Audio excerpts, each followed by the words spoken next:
Someone said to me, being vegan is not worth losing my convenience over. Jesus.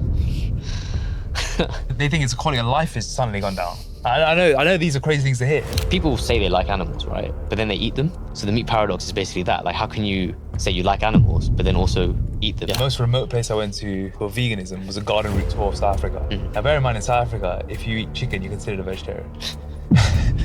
It's prevalent everywhere, and like the media as well uphold it. Like, it just normalizes meat eating. Everywhere you go, like, you see meat advertised, but no one actually shows you what's happened behind the closed doors. You know how many chickens are killed every second?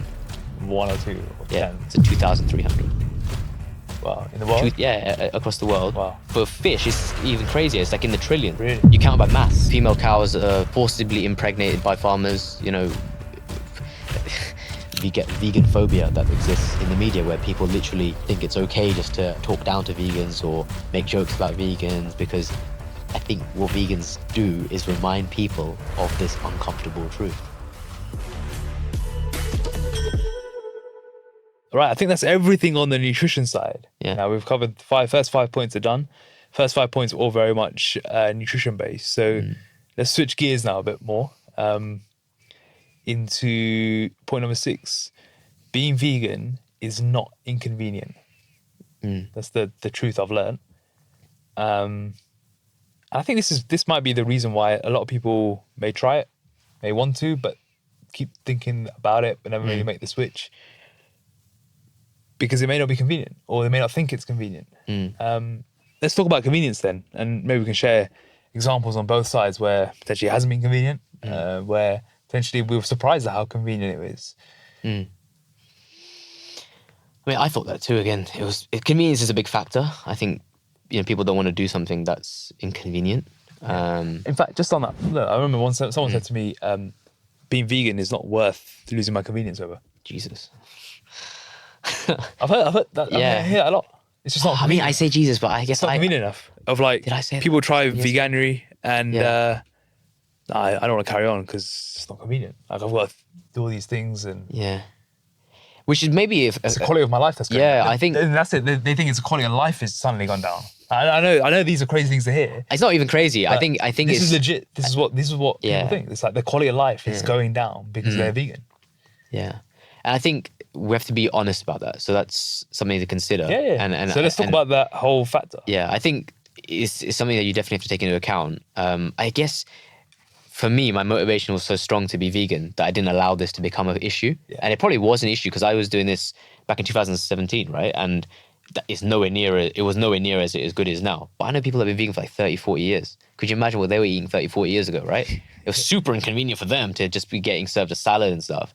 But their conviction was so strong that they did not want to be a part of suffering, contribute to animal suffering. They didn't matter, right? So I always say it comes down to what the motivation is. What is your why? Like you say that quite famously with RNC, when you get a client on that wants to get into the best shape of their lives, what is your why? What is your motivation? Because until you've got that figured out, until you know why you're doing this, everything else is just gonna crowd it out, right?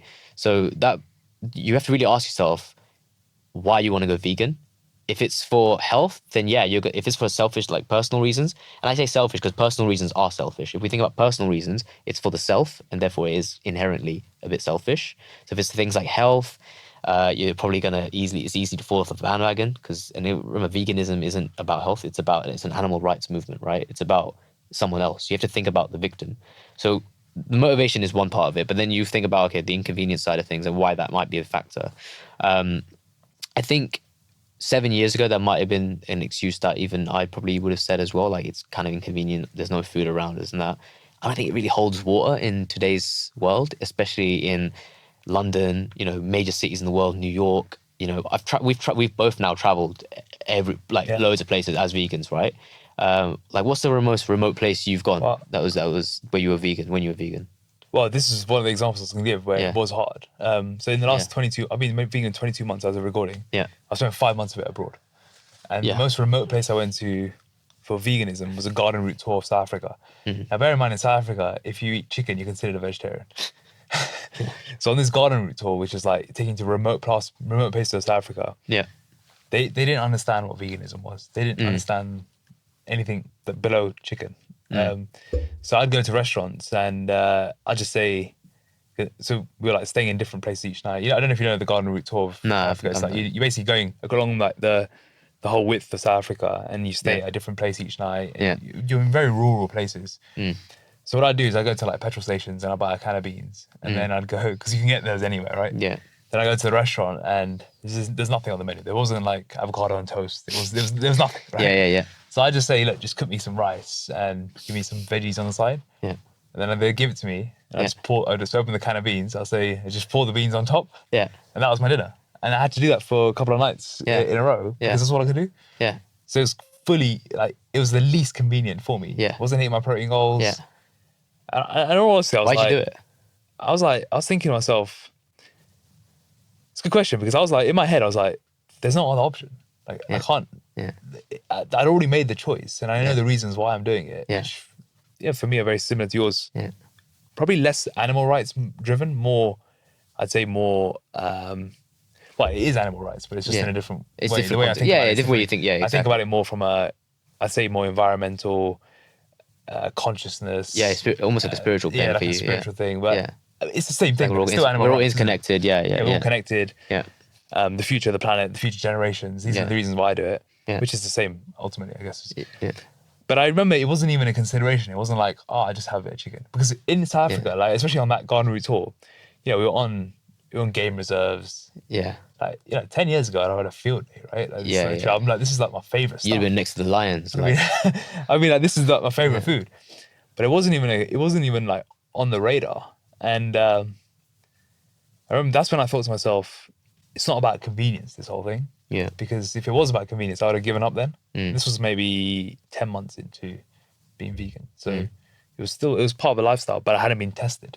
And I said, this was my first like test, but it wasn't I didn't think, let's go off for a week. Just have some chicken this week or beef or whatever the game reserves.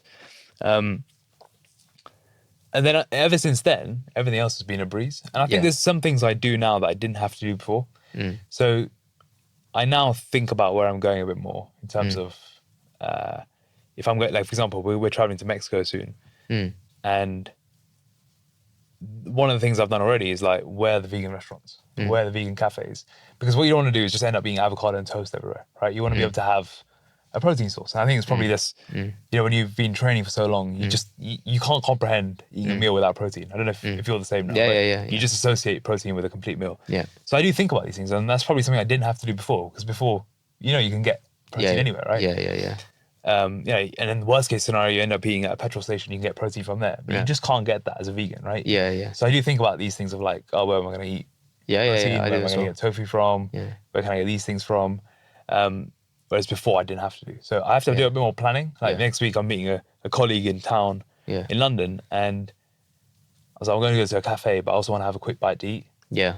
Normally I wouldn't have to think about it because they serve eggs at every cafe, which completes the meal. But most of the places in London would just do avocado and toast, and that's fine. I was like, I'll just have that one there, and I'll just have a shake with me. That's what I would do. Yeah. So it's like, I have to think about these things more than I potentially have to. But for me, that extra little bit of work. Yeah. And that's only because I care about protein. Like, if I didn't care about protein, you just eat whatever. It would be easy. It'd be even easier, exactly. Because I care about protein, because I have a fitness goal, and that was the reason why I held on to not being vegan for so long. Yeah. I have to do a little bit of extra homework, and that little bit of extra homework for me is worth it.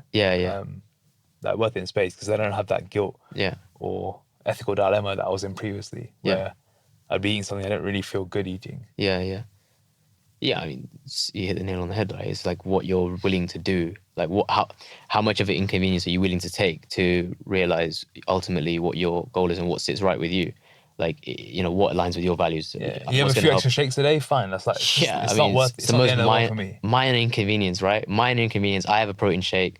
This animal didn't have to be slit in the throat for me. Yeah. To put it really bluntly, that's literally it, right? And that's how I think of it. And I think a lot of people don't think of it like that, because they don't look beyond the actual meat, like what's there, or the food that's there.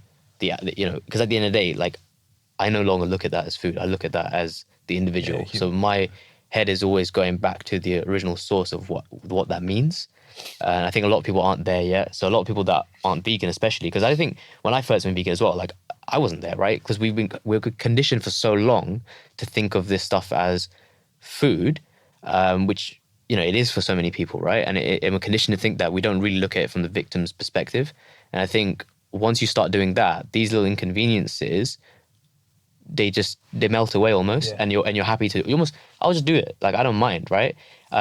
It's a bit of it's a nuisance. I agree, and I get a bit annoyed and stuff. Like, if I go to a restaurant and like there's nothing on the menu that again I've got a fitness goal, so I want to make sure there's enough protein on there. And I'll look at the vegan option. It's like vegetables, and it's like butternut squash mousse, and I'm like, or like a mash, and that's the main. I remember one time I saw a cauliflower steak on the menu. I'm like, you just literally give me a cauliflower. I was starving. They taste banging though. They taste great. They taste great. Remember when I told you I had a jackfruit curry and I didn't realize that? Oh my god, you thought jackfruit had.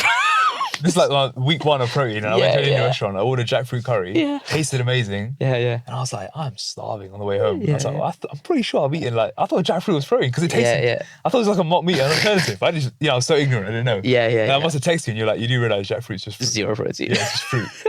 But that's basically 100 calories. But that's the thing. Like, for me, if I didn't care much about fitness and maintaining the muscle mass and things like that, then I wouldn't mind as much, and it would just be less of an inconvenience. But I think it's more of an inconvenience when you have that fitness goal. And I think for a lot of people, they're like, it's just not worth it. I'm not gonna sacrifice like all this mental bandwidth to think about this stuff when I can just switch my brain off and carry on. But then again, it's like that's with anything, right? Like mindless consumptions with anything, you can put that literally down to anything. It's more convenient to sit at home and watch TV than it is to go for a run. It's more convenient to sit at home and watch TV than it is to go to the gym for an hour, or like try fit a workout in before work and stuff like that, right? So I think if provided you're willing, you've got the goals and you've got the motivation to do it, you're going to do it. And going back to inconvenient places, like when I went traveling to the Philippines, I was ready. That's the worst, yeah. So I was ready to basically. I said to myself, this is 2019, so I'd only been vegan 2 years at the time, and I said to myself, it was less than 2 years. It was about a year and a half. Yeah, because it started 2019 really, and it's before I booked the ticket. I was like, I'm gonna go to the Philippines for like 2 weeks. You know what? If I'm out there and I have to eat fish and eggs, I probably will. Really? I said that to myself, yeah, thinking that because I can't sacrifice like 2 weeks worth of like just being able to eat. I didn't know what I'd get out there, right? Yeah. And when I got there, got to this food place. Luckily, the first place had tofu, and I kept when prepared. I took protein shakes with me, just for for convenience. So I had that with me. But then got to ordering, and I think someone else ordered fish, and then I just looked at the menu and I was like, yeah, I can't do this. I can't order fish. I just can't do it. It just doesn't. Apparently, Philippines is really hard. It was. Friends of ours, they went recently. I said, how's the protein situation? Oh, we had 3 shakes a day.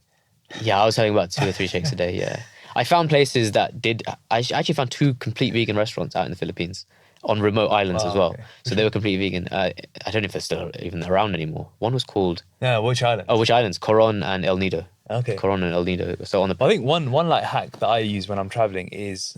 But yeah, I'll always take protein powder. But the funny thing is, I take protein powder even before I was vegan as well, because I used to use that as in between meals. Like when we went to Zante. Or something, I'd always take protein powder just because you never know what you're gonna get. Because sometimes even when you're not vegan, you're still gonna get shitty food, and you get to the point where you don't want to keep eating out.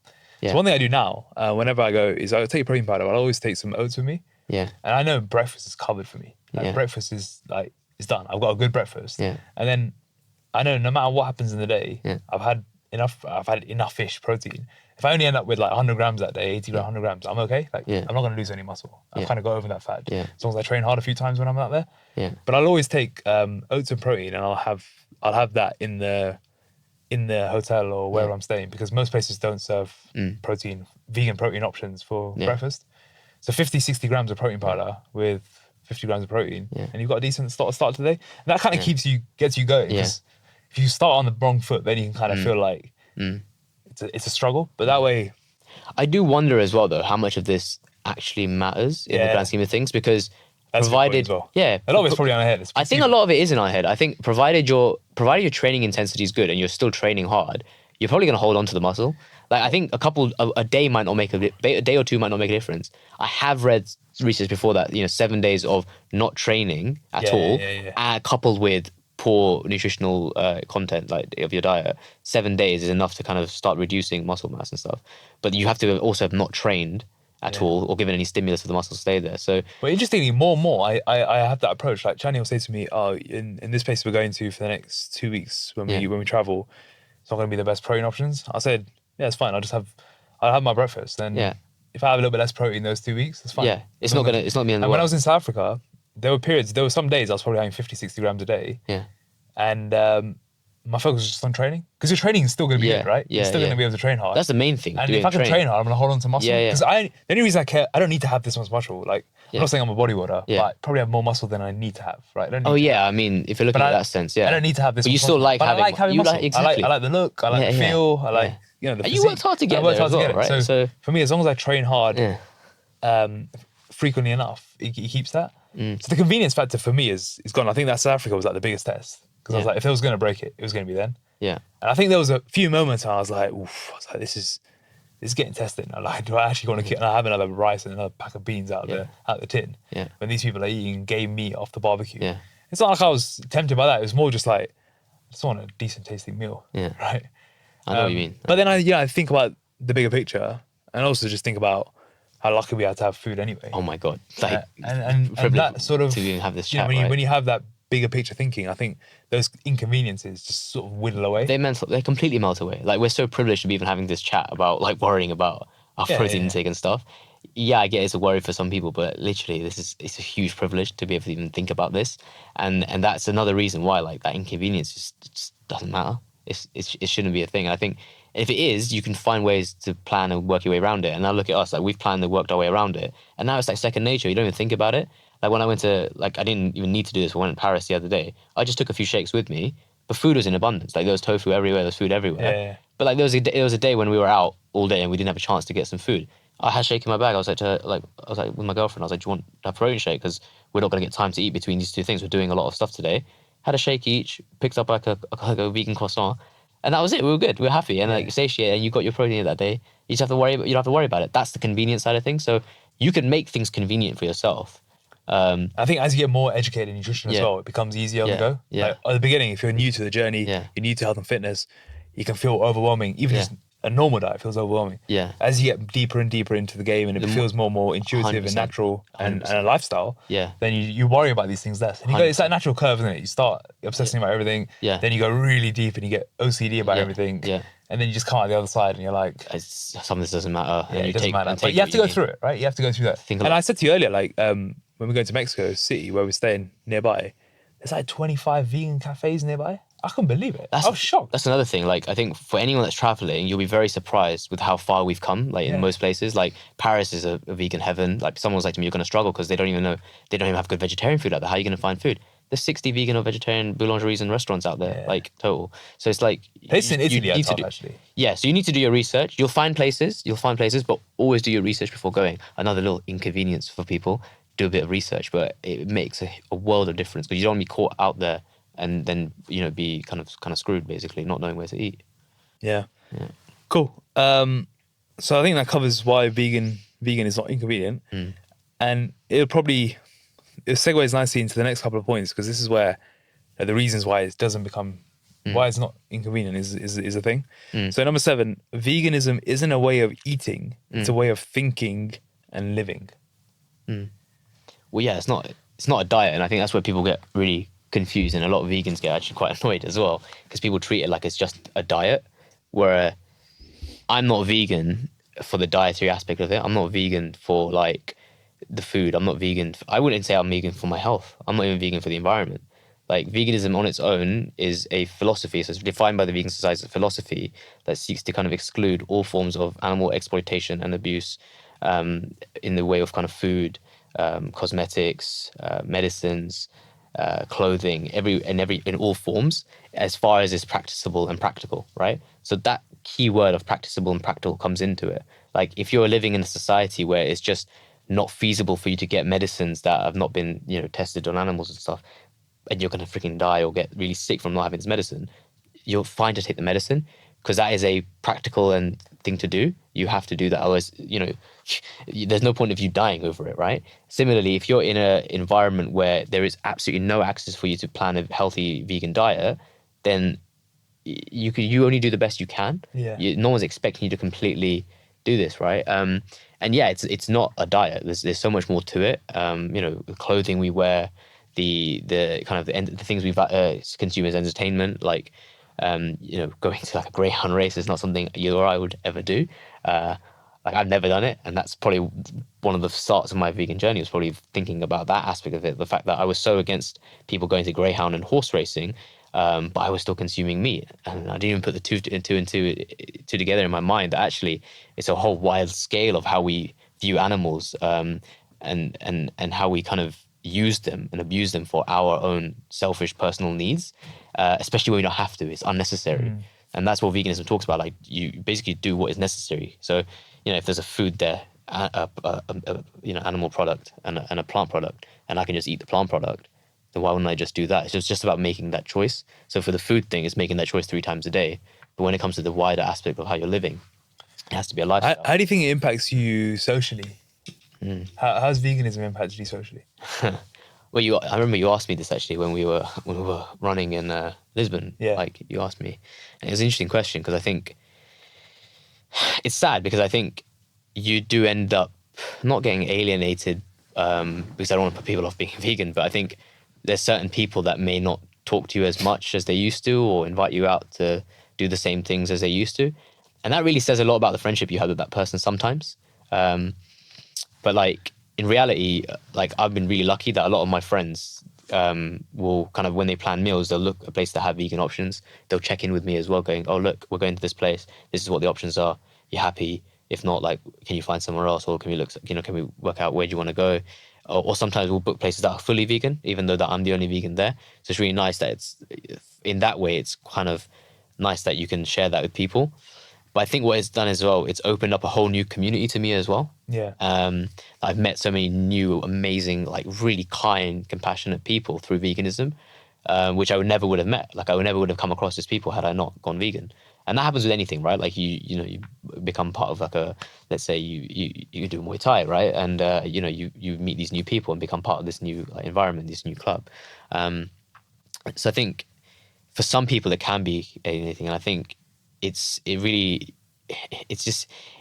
bad luck if you've got friends that won't understand that about you. But I think people need to be more open to this idea now, because I think veganism is becoming more and more popular, in the sense that more and more people are actually waking up to the suffering of animals. Well, why do you think people don't understand it? I think it's just been so normalized for so long, right? Like, consuming animals has been normalized for so long, sorry. And because of that, it's almost like created this belief system which kind of counters that to veganism. So I don't know if you've heard of Dr. Melanie Joy. She's a psychologist who came up with the term carnism, and it's like the opposite system to veganism. So whilst veganism talks about kind of not abusing animals and not using them for our own good, carnism is the belief system which upholds the status quo, which is actually, animals are there for us to use. They are there for us to consume and use as we please, and that belief system is carnism. And there's no name given to it. She was the person who termed that, gave it that word, because if you don't give it that term, then people won't know it exists. So if you don't describe this belief system, people won't know it exists, and they won't know that they're a part of it. But it's prevalent everywhere, and like the media as well uphold it. Like, it just normalizes meat eating everywhere you go. Like, you see meat advertised, like, chickens advertised, and no one actually looks beyond what that is. Like, you see, like Christmas time is the best example. You see, like, turkey and pigs in blankets and all this stuff put on your screen, but no one actually shows you what's happened behind the closed doors. Like, you're completely closed off to how that turkey has gotten there. Like, you're not looking at the turkey farms where there's like loads of turkeys squished into a small area, and then they're living horrible lives. Some of them get like diseases, some of them get like deformities, then they're like, killed in like horrific ways. A lot of them are like, their throats are slit, but some of them are still alive when some of them are still alert and awake when they're killed. Same thing with pigs and cows, and no one's looking at all of this happening. It's kept out of sight and out of mind. And when it's out of sight and out of mind, it's easier to forget. It's easier to forget, right? And I think vegans highlight that idea and bring that to light, and people don't like that either. Yeah. So they're and you're almost reminding people of this, like, I call it the meat paradox. Well, I don't call it that, but it's known as the meat paradox, where people say they like animals, right? But then they eat them. So the meat paradox is basically that. Like, how can you say you like animals, but then also eat them? And not just eat them, you're paying for them to go through this system, this horrific industrial farming system where they're literally bred and raised for the sole purpose of being used for their their meat or their flesh or their coat, right? And you're paying into that system. And when you think of it like that, you're like, oh my God, this is a really horrible system, right? It's really horrible. Like no one wants to pay for an animal to be treated like this and killed. So you almost kind of like have to rationalize it in your brain, like what you're doing is okay. And that's what carnism allows you to do. Like it allows you to basically say, oh, you kind of deny that it's happening in the first place, keep it out of sight, out of mind, keep it behind closed doors. And that's what the system does really well. Like you don't see farms like industrial farms. You see like cows grazing and stuff, those are displayed, but how often do you see industrial farms really shown on TV? No, you only just see the happy cows grazing on their green grass. Yeah, and you never see like there's a famous saying, right? If slaughterhouses had glass walls, we'd all be vegetarian. Like we'd all be vegan. Yeah. Have you ever heard that expression? No. If slaughterhouses, because it's true. It's like if slaughterhouses had glass walls, we'd all be vegan because we'd be so disgusted by what we see, like how these animals are treated. They're hung upside down, their throats are slit, there's blood everywhere. It's absolutely horrible. And as you're growing up, no child would ever want to do that to animals. Like when we were kids, we saw animals as our friends, right? Like we would want to play with them and pet them and stuff. But somewhere along the way, we're taught that actually consuming them is completely normal and right to do. And it may have been thousands of years ago when there was no other food available and stuff. But we're living in a day and age where we have the option to eat something else. And I think vegans highlight that for people. And that's why people find that kind of... The tradition thing's really interesting. Like my dad said to me, for Christmas dinner this year, what were you thinking? I was like, I'll just do the same as last year. We've got like some mock turkey or whatever, just a mock meat thing. Yeah, it tasted alright. Like, I don't really care that much for it anyway. Yeah, and he's like, oh, but what about this cousin who's coming? He likes eating turkey. Because obviously they've been coming for like 7-8 years. So, before it used to be turkey. Yeah. I was like, oh yeah, but he likes eating turkey. I was like, yeah, and he was like, so should we get the turkey for him? I was like, no, why would we get the turkey for him? Like there's one person who cares about it, but also like if it's our house, if it's your house, then no, like, why would I entertain that? Yeah, exactly. Yeah, and he was like, yeah, fair. Yeah, but it's just it's a standard tradition, isn't it? It's like, can you break that? How can you break Christmas turkey? Yeah, I mean that was a big moment for me. Like when I went vegan and the first Christmas I had. I mean, how often do you eat turkey anyway? Like before that, it was just Christmas. Yeah. Oh no, to be honest, when we started training, it was like a different source of animal protein. So we'll get turkey in because it's different from chicken. All this brainwashing we had, right? We'd have to vary the type of meat you're eating. Anyway, go back to Christmas. Yeah, I think for my family as well, it's a big tradition. We get turkey and all that stuff. And I think when I went vegan, everyone was like panicking, like, what the hell's Minil going to do? What the hell's he going to eat at Christmas? And I found like loads of really good alternatives. It's actually quite nice, isn't it? Christmas as a vegan is a great time. Like it's a great time because we get all these different alternatives. It's also an incredibly sad time because I have to sit up, like, one, I know that X number, like millions more chickens and turkeys will be killed during that time, right? I mean, thousands are killed. I think, you know how many chickens are killed every second? Go. Guess. Now you're probably going to guess too high now. Yeah, I mean, I would have said probably like... Every second, second. I would have probably said 1 or 2 or 10. It's 2,300. Wow, in the world? 2,300, across the world. Wow. 2,300 chickens are killed every second. Every second. So that's one individual bird, right? Like I would feel bad if a pigeon was just kicked, right? I don't know how most people would feel if they see an animal get... Like, it just doesn't compute in my mind that you can look at an animal and want to harm it. Do you think because the numbers are so crazy, it's just hard to...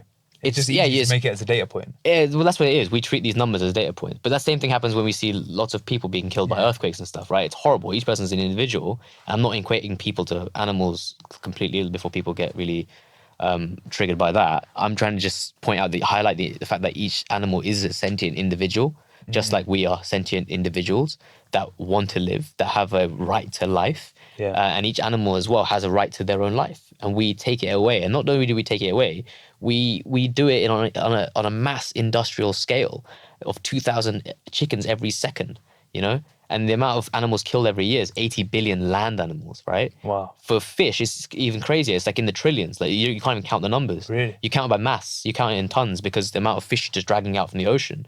I think if you do count it by number, something like 25,000 fish per second or something like that. It's crazy. It's a ridiculous number. I think it's even higher than that. It might be. But sharks and turtles and all these animals are being killed purely just to serve our appetite, right? So when Christmas comes around and I have to think about how many turkeys and chickens and pigs, I get really sad now. and I have to kind of still go to a Christmas dinner with like my family, and I love my family. Like, don't get me wrong. Like, I'm sitting across my loved ones who also still consume animal products. How does the value stack?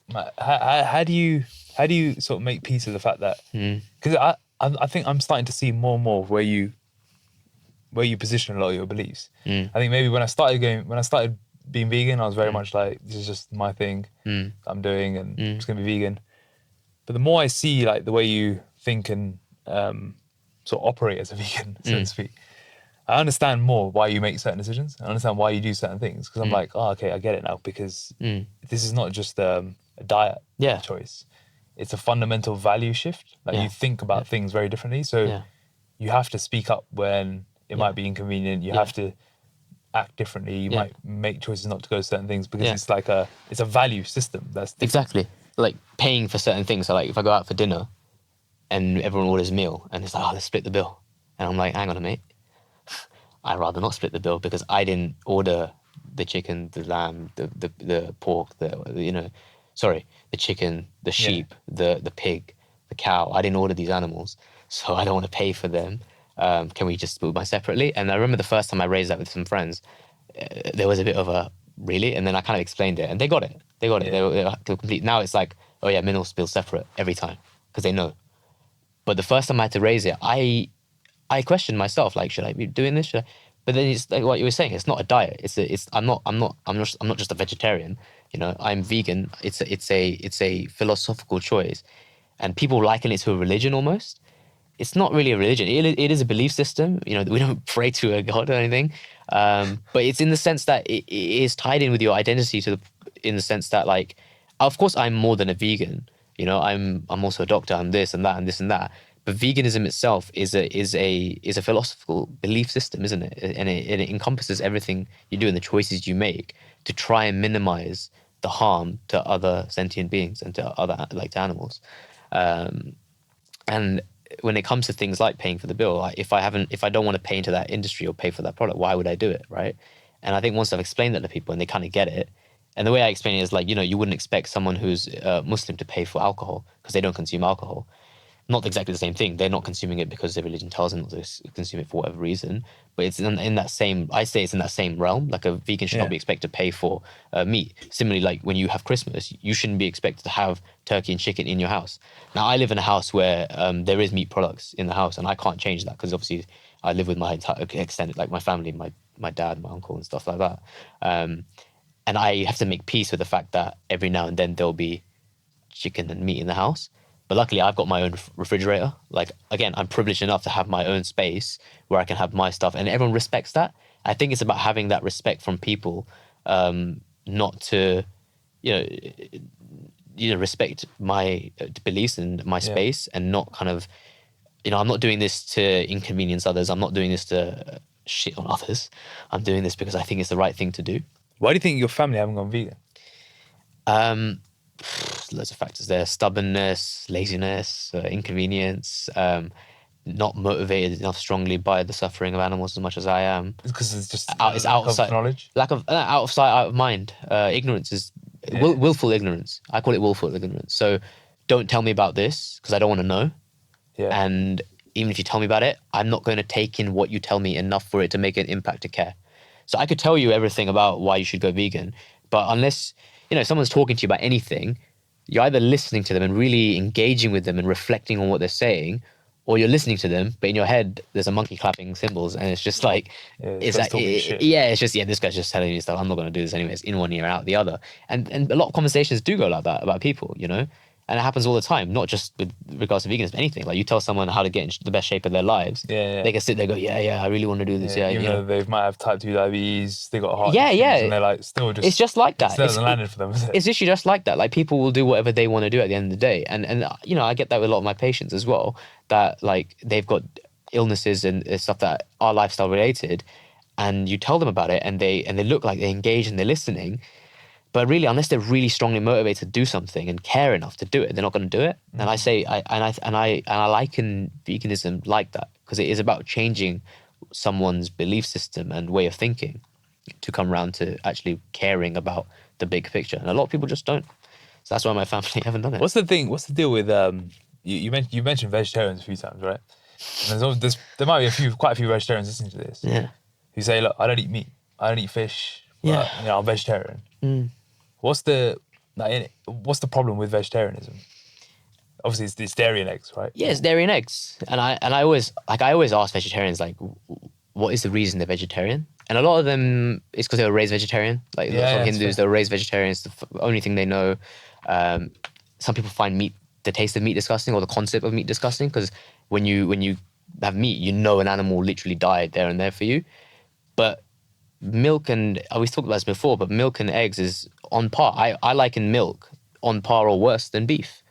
You know, female cows are forcibly impregnated by farmers. You know, it's really graphic the way they do it as well. A farmer will reach into the back of the rectum to antivert the uterus so they can insert bull semen directly in and then impregnate the cow.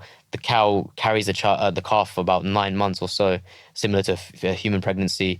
When the calf gives birth, it's allowed to give the first milk, and then the calf is just quickly taken away so that we can steal her milk. And if the calf was a male, it's either shot on site because it's too expensive to keep him, or it's sold to a veal farm and then used for veal, which is calf meat. Yeah, it's baby cow meat, and they kill after a few weeks. If it's a female calf that's been born, then she's going to suffer the same fate as her mother. She's going to be locked away from her mum for a while, and then when she's a bit old enough, she'll also get impregnated and she'll become a milk factory. So that's what dairy is, and that is a fact. And people again, just like a lot of meat eaters would deny what is happening with the meat industry with carnism, dairy is similar, eggs are similar. People would deny that those choices are having these negative effects because it's an inconvenient truth. But it is truth at the end of the day.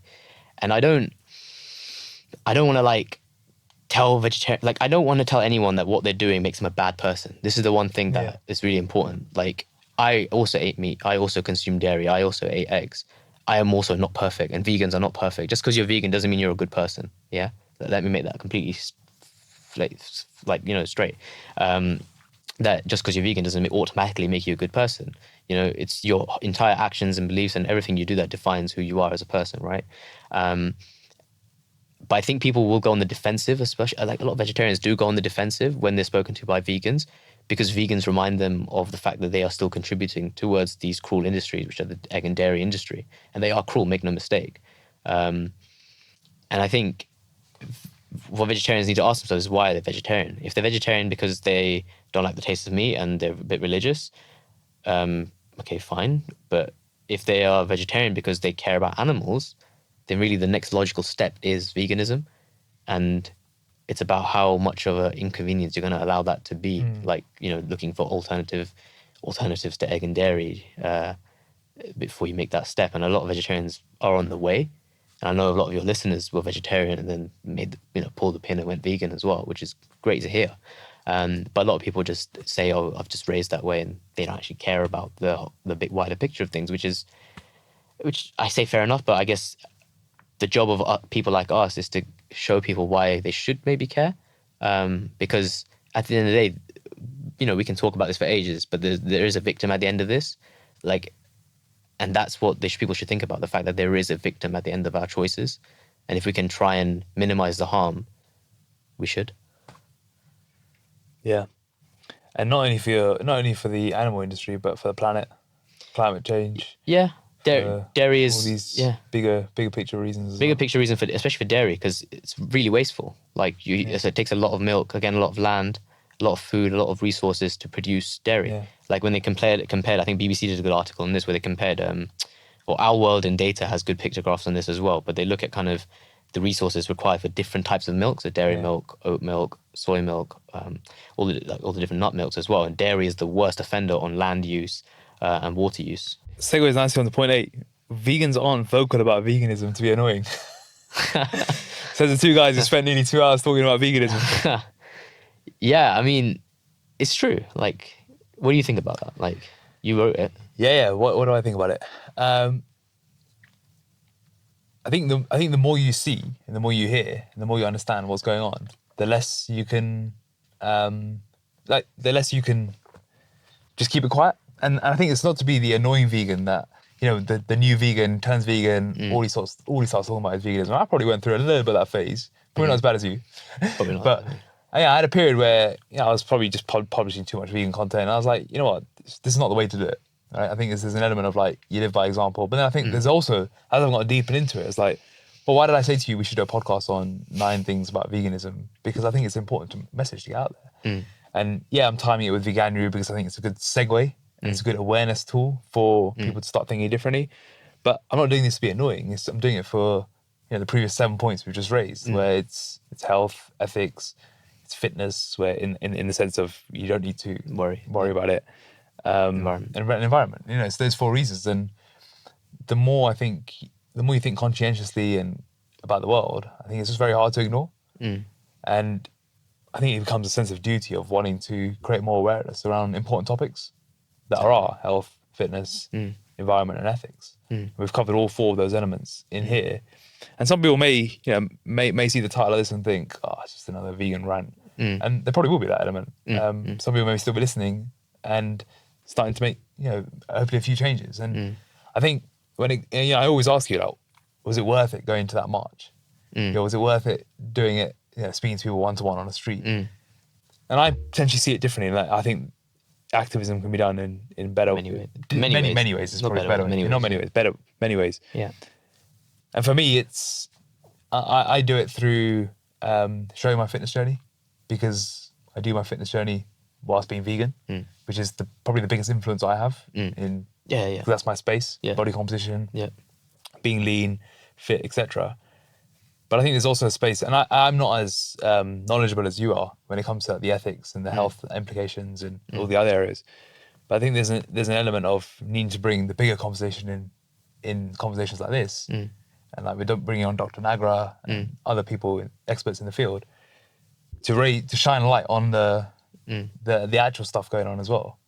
Because I can impact in a way of like, I'm still fit, I'm still in shape, and I'm vegan, and that's like a good gateway. It's like a gateway, isn't it? Like, okay, because that might have held a lot of people back.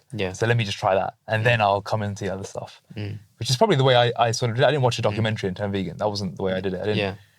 It sort of built up over time, and just sort of my own conclusions came to the fact that this probably isn't the way I want to live my life. On a cliffside in Cornwall, it was a cliffside in Cornwall, watching the birds go by, the waves crashing. I was like, I don't know if eating steak on this trip, because I like 3 days in, 3 steaks. I don't know if this is what I want to do anymore. And I was enjoying myself. Like, I was having like the best steaks in town, and like cows were there, like probably, and as graphic as it sounds, they're probably the cows I was walking past were probably the cows that were being served on the plate. And I just realised, I don't think I want to do this anymore. And I've been talking about it for years. And my biggest thing holding me back was fitness. So for me, that's my like sort of activism per se. And people have gone vegan, listening to our previous podcast, seeing our Road to Vegan Shredded series, showing it being done. And hopefully a few people try veganism Veganuary off the back of this. So I think that's my way of spreading the message. And sometimes it annoys people. Some people think, God, I talk about veganism too much. And even though I don't think I do. But, no, I don't think you do. But I don't think it's to be annoying. It's just, I think it's just the facts, isn't it? Yeah. It's just the facts of what's going on in the world. Yeah. And because we are privileged enough to make that choice. I think when you told me that one time, that it's a privilege to even be vegan, that changed the whole concept of like actually approaching veganism. Because I was like, I can think about the idea that can I eat meat or not? Because some people can't. Like, we've said it before. Like as long as it's practical and what's the second one? Practical and practicable.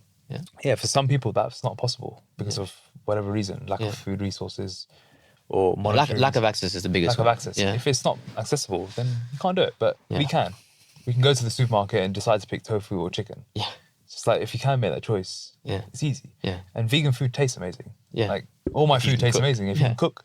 Yeah, I think that's a really important thing. If you can cook, the vegan food will taste amazing. So that'll kill your taste objection. Yeah. And then if you just learn a little bit about nutrition, a little bit about making good choices at restaurants, the convenience element will go as well. Yeah. And then it just becomes a lifestyle. And then you don't think about it. Like I don't think about the fact I'm vegan now. It's just the way I eat. Yeah. So I think that's the journey I've been on. But then I don't record podcasts like this to be annoying. I do it just to add another spotlight from a different angle. Hopefully people take... one of my... I was think I mentioned to you when we were training earlier, one of my colleagues, the new colleague, he joined and he decided to try being vegan for 3 weeks just off his own curiosity of like, many of our clients are vegan or vegetarian, so let me try it and see what happens. And then I was speaking to him last week. I said, it was really cool that you did that without, off your own back. He said, I've actually kept 2 days a week vegan and I'm experimenting with learning how to cook. So, because right now all my meals taste really bland. So his thing is like, I need to learn how to cook now. But I think it's just that awareness of like, okay, now he's eating 2 days vegan. Now I don't know how long he'll keep up for, but even just doing two might become three might become four. And that helps a lot, right? He might tell his mum.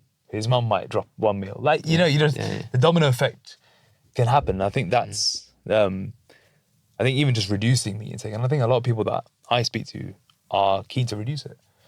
Now I put a poll up yesterday of like, if you're not vegan, would you consider it? And more people were trying to be vegan or just don't know how to be vegan than the people that said, why would I? Or no, I'd never give up meat or dairy. And I think those first two ones are really interesting. Like people want to be, but don't know how. And hopefully this podcast again helps.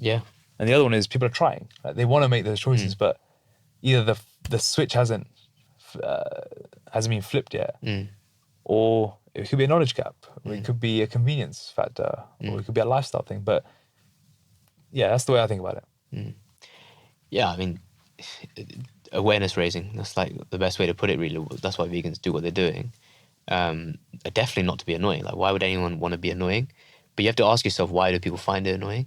Yeah, they're getting triggered. Yeah. And that's what I've learned. It's like when people do say to me, Akash, you're putting out too much vegan content, or Akash, heard this, we've seen enough of this now. I've had a few of those emails come to me, right? Because I get emails from newsletters, whatever. And I'm like, I look at it and think, am I putting out? I'm like, it's just like one, I mentioned it once, twice a month, or like, and then I was like, oh, maybe they're just triggered by it. Maybe it's just trigger something in their own belief systems because I think people feel like their identity is being attacked, and like when you question, because everyone thinks of themselves as a good person.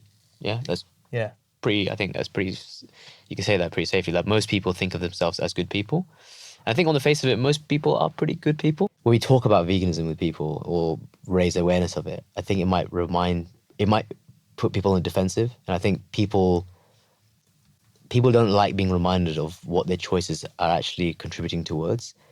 And I think, look, we all think of ourselves as good people, right? I certainly think of myself as, I'd like to think of myself as a good person. I think most people do. And I'm not saying I'm perfect. And I think a lot of people have to be honest with themselves and realize that no one's perfect. And we all have an impact no matter what our choices are. But I think what veganism has allowed me to do is look at my choice, like really make me look at my own choices and try and minimize the negative impacts I'm having, or especially on animals. And the wider thing, we talk about climate change as well and things, and that's one huge way of minimizing your impact that way. And I think when vegans raise awareness about the impact that eating animal products has on especially the animals, the environment one thing, but especially animals, it's such a tangible thing, right? You can literally talk about an individual animal suffering and things. It puts a lot of people on the offensive because they don't like knowing or thinking that their choices are contributing towards that. It makes them feel uncomfortable. It's like going back to that meat paradox I talked about, people that like animals still eat animals. And as soon as you kind of expose that paradox to them, they start feeling uncomfortable. And you get something called cognitive dissonance. I think we've spoken about that before, where you hold two kind of conflicting beliefs. And when that happens, it creates a sense of unease in you. It makes you feel really, it kind of, we call it triggering, but it makes you feel really uncomfortable. And becoming defensive is the one way of countering that. Because you feel like, your entire personality or your entire identity is being attacked. And that's why people become defensive, and they'll kind of then try poke holes in in you being vegan. They'll say, oh, well, what about the shoes you're wearing? Well, my shoes are vegan. Thank you for asking. But I've seen people do that online. Like I've seen someone talk about veganism and stuff like, oh, well, the shoes you're wearing are leather. They're not even leather. They're vegan leather shoes. So like they're made of a different material. But just because this person was so triggered by the presence of this vegan person talking about animals, they decide to attack them almost, right? And I think I see that all the time, and it's really common. And and it's become so normalized as well. Like I've seen so many times as well on like news channels where you'll have a vegan guest on, and the news anchor will come out and like start eating steak in front of the vegan guest. No other marginalized. I mean, it's not marginalized group. No other group will be treated in the way that some vegans are treated. And I'm not akinning it to like how some people are literally treated so appallingly because of their race, their gender, and all this kind of stuff. But vegans are also kind of end up becoming marginalized because of that, because people find us annoying. There was a study done in America. Again, I'm pointing another study, but there was one done in America where it was like they looked at people's attitudes towards different groups, and they based on like race, gender, but they also did it kind of like veganism was one group, and they were viewed almost as negatively as certain people viewed certain races and genders and sexualities and stuff. So there is a lot of vegan hate out there, and this is that whole thing I spoke about last Veganuary, this vegan phobia that exists in the media, where people literally think it's okay just to talk down to vegans or make jokes about vegans and make these stereotypical comments about vegans, because I think what vegans do is remind people of this uncomfortable truth about the fact that, hey, eating animals and paying for them to be treated in this way is wrong. And I think a lot of people prefer that what they do is kept out of sight and out of mind, because they don't want to think about it, because it makes them feel uncomfortable. And it's that discomfort which makes them act like that, and it's that discomfort which makes them think vegans are annoying, because no one wants their flaws highlighted to them, right? It makes you defensive straight away. If you were doing an exercise and someone came up to you randomly and was like, hey, you're doing it wrong, this is how you should be doing it, the first thing you would do would be like, am I? And you might get defensive. Like, even if it's a reflex, right? Almost, you'd get defensive. Like, oh no, I know what I'm doing it right. Like, who's this person to question me? And I think that's what happens with this as well, when vegans are telling people, hey, you don't have to eat this, you can eat this instead. Or hey, if you buy fur, or if you buy this, you're doing this, why don't you do this instead? No one wants to be told what to do, and they find that annoying. But the reason vegans do it is not to be annoying. It's because they care about the consequences of other people's actions, because I will say this again, there is a victim at the end of that. At the end of all of this, when you lay everything else down, there is a victim at the end of this, which vegans are trying to, prevent being victimized. We're trying to prevent animals being treated the way they are. And that's as simple as I can put it. We're not doing this because we want to get in the way of you living your life and things like that. We're doing this because, hey, what you're doing is hurting someone, or literally hurting someone. Well, last point here. Very few vegans expect non-vegans to go vegan overnight. Most would be happy, or many would be happy, if meat eaters considered even making one meal vegan. Yeah. So, I mean, what do you think about that? Because I think I wouldn't like. I can't speak for all vegans, definitely, and I know a lot of vegans that would have something to say about that statement. I think they would, some would agree and some would probably disagree quite strongly. But go on. I think mine is more. I don't expect to go overnight because I didn't go overnight. Yeah. So it's like, if I didn't do it, why should other people do it? Yeah. And I think I mentioned this earlier. I was like, I'd be happy if people ate less meat. Don't think it's the answer to everything. I think ultimately I'd love them to be vegan. Yeah. But I also am realistic. I think, like, me preaching, I think you should be vegan, it's just not going to work. Yeah. I'm realistic with what people want to do. Yeah. And it's more want to do than anything. It's like most people just don't want to do it. They don't want to take that step. And they don't want to go say, I'm now vegan, or I'm now someone who doesn't eat meat, fish, dairy. And if that's, I'm okay with that. And if people eat less of it, I think that's a step forward in the right direction. And I think when people arrive to their conclusions, I remember a friend of mine who'd been vegan for 20 years. So vegan before it was easy to be vegan. Yeah. And when I told him I went vegan, he goes to me, I've known him for like 7 years, and he said, I think, he's like, if you're someone who thinks conscientiously over a long enough period of time, you'll probably arrive to the fact that you become vegan. Yeah. He's like, I've seen that with friends I know who are similar. So that's a really good point. And I can see it. You have to think in a certain way to end up making that conclusion. Yeah. Otherwise, you just shut it out. And it's that willful ignorance that you mentioned, where you just willfully ignore what's happening. Because I know some people that in my circle of life who over the years have eaten less meat, and I know at some point they will go vegan. It's just not yet.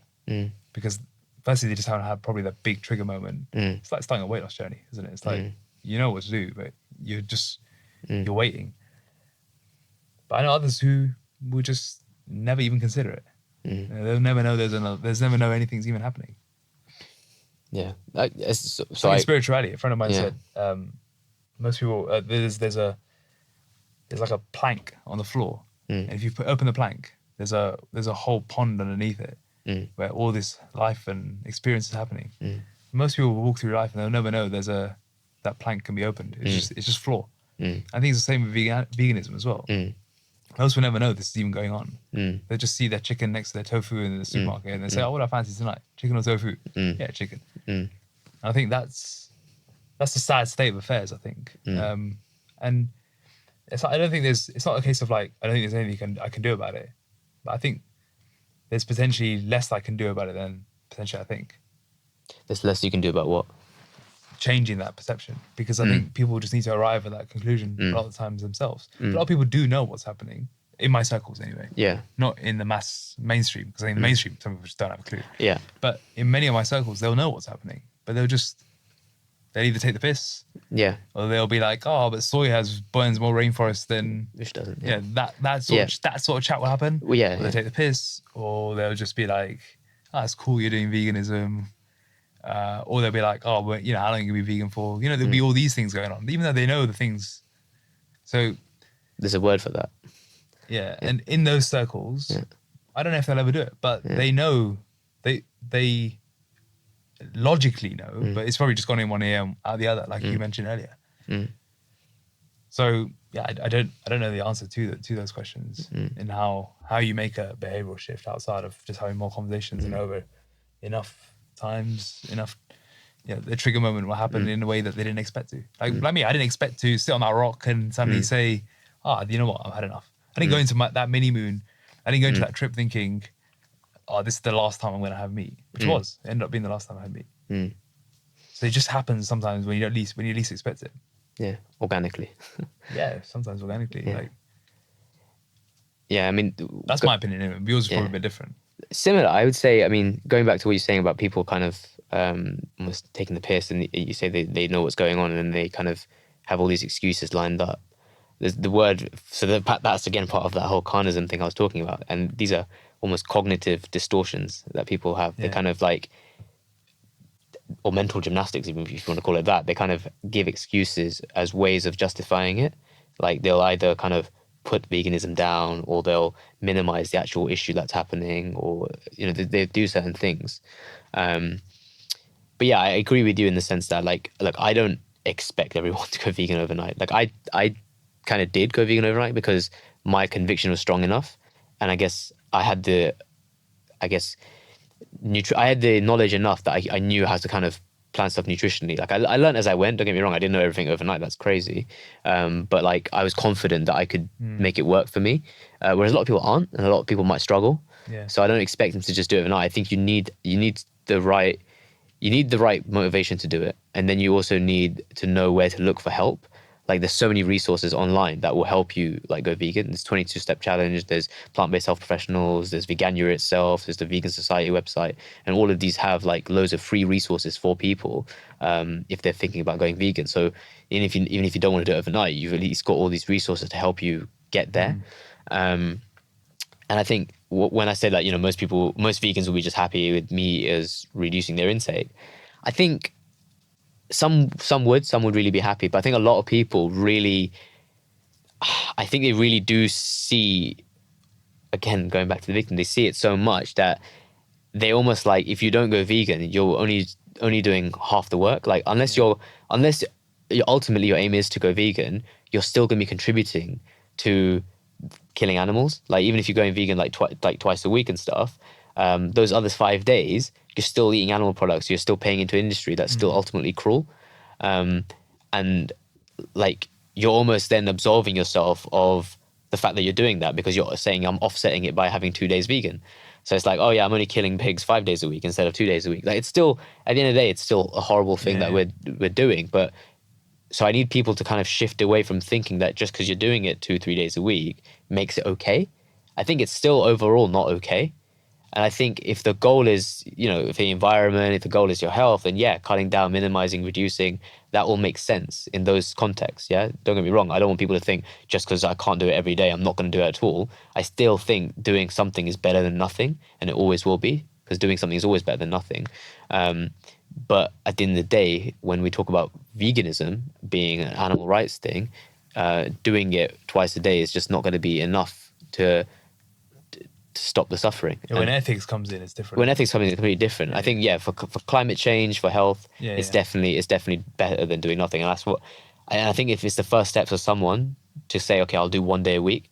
I'll encourage that. I'll encourage someone to say, let's get started. Do 1 day a week, because that might open their eyes to actually seeing just how easy it is. It's the gateway, right? It's just showing them how easy it is. They might enjoy what they're cooking that day, and they buy a vegan cookbook now. Okay, then they try it another day, and then another day, another meal. Like doing it one meal at a time is another way to do it. Like you did it in the way that, like, I think you cut out red meat first, and then I cut out meat, fish, and then I don't really have any dairy before. It was that summer all the way until the January 1st, and then you cut out the 6 months of just eggs. Yeah, 6 months of just eggs, and then you didn't have dairy much anyway, unless it was in other stuff, I guess, which you didn't really consume much of. But then January 1st, you said, all right, Veganuary, I'm gonna go vegan. Well, it wasn't vegan. It was more like I'm getting shredded. The 6 weeks to vegan shredded. Was it 14 weeks to vegan shredded? Yeah, and then it just coincided with Veganuary. So I think that is one way to do it, and I think whatever's the more sustainable way to do it, because as it is a lifestyle.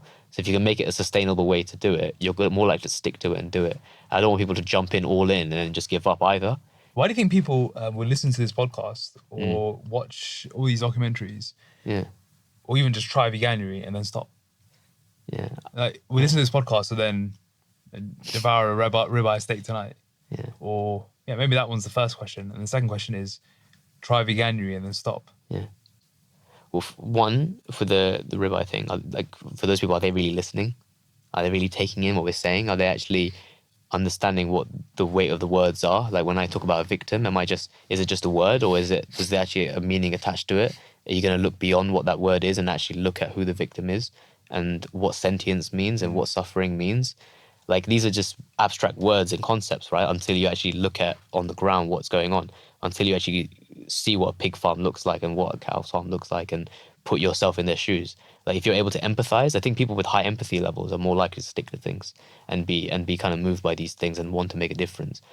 You talk about being conscious and conscientious and want to live that way. I think people that are empathetic live that way. So we will get through to certain types of people, and there's certain types of people that just don't care. And I know people like that. They just, I don't care. Like, really? They're like, yeah, I don't care. As long as I get to live my life how I want to live it, and I do what I want to do, I'm going to do it. And what do you say to that? Yeah. Like in my head, how moral is this person really? Like what would they do if it was legal? And some people are like that. And that is a sad reality of just the human condition. There are some people that just don't care. And I don't know what reason it is. Maybe it's something that happened in their childhood, their upbringing. I can't explain everything, but definitely there are some people that won't be moved by it. But I think there'll be people that do listen to this and think, they want to make the steps towards going vegan. And this might be for them. And there are resources out to help them. You mentioned like people that do Veganuary and then they kind of just go back. I guess it's the reason, again, why are they doing Veganuary? Are they doing it because they just want to change up their health? They want to do something that's good for the environment? Or do they actually really care about the bigger picture behind why Veganuary is there? I think Veganuary is there to expose people to veganism and show people that it is something kind of easy that you can do. And it shouldn't be inconvenient and all the other things we talked about. So I think, again, it's about your why. And if you look beyond just what Veganuary is, a month to go vegan, but look why, like why do people go vegan, and really dive into that, then that might tell you something about yourself that will motivate you to carry on doing it.